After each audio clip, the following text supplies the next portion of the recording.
tardes, soy Claudia Rivera González, trabajadora social. Procedo a dar la exposición sobre la epistemología en el trabajo social.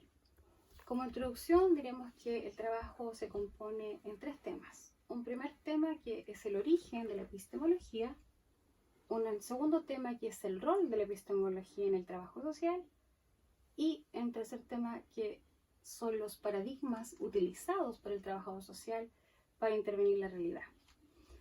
En los orígenes de la filosofía encontramos también la cuna de la epistemología. Como una rama de aquella se encuentra Aristóteles y Platón en sus comienzos y Galileo posteriormente. Plantearon esto la discusión sobre la forma en que el sujeto aborda la realidad.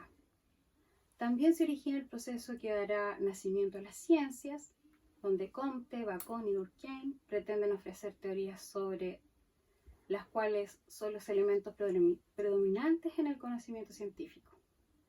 Así, algunos darán preponderancia a una estructura universalista y de un método único, como el positivismo.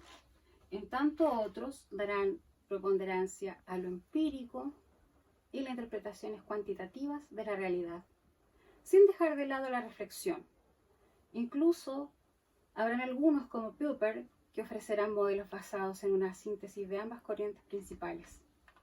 Generalmente los estudiosos se detienen al contextualizar el trabajo social en la discusión sobre si es una disciplina o una tecnología. A juicio de esta autora, ¿cierto?, esta discusión está resuelta. Lo que debe rescatarse ciertamente es el aporte de la epistemología y de las teorías sociológicas. El trabajo social, en lo principal, según esta mirada, es dar a conocer las corrientes que lo han sustentado. Respecto a lo epistemológico, podemos mencionar a Boris Lima, Estela Grassi, Cecilia Guayo, ¿cierto? Natalio Kirchnerman. En síntesis, sus aportes abarcaron diferentes miradas sobre el trabajo social, entendiendo el rol del conocimiento científico en el trabajo social, a la importancia de la teoría y su utilidad, ¿cierto?, científica en el trabajo social y la importancia de la teoría y su utilidad a la sistematización como un proceso de la relación del sujeto-objeto de investigación y el carácter disciplina del trabajo social. En cuanto a las corrientes que le dan validez y orientación al trabajo metodológico, podemos exponer los principales paradigmas. En un primer periodo puede decirse que hay una influencia notoria de un Comte y positivismo, Spencer y el evolucionismo, Durkheim y el funcionalismo estructural. Se explica el comportamiento social que en algún momento será objeto de estudio del trabajo social, sustentando el empirismo centrado en el individuo. Respecto del siguiente periodo, podemos apreciar que se impone el pensamiento dialéctico, propugnado por la obra de Marx. Es inevitable que el conocimiento de lo social se vea influenciado por este pensamiento, revolucionario además, que clama por cambios en la estructura económica. Entonces es necesario aquí, según Marx, darse cuenta que el capitalismo proporciona el surgimiento de la pobreza y el proletariado.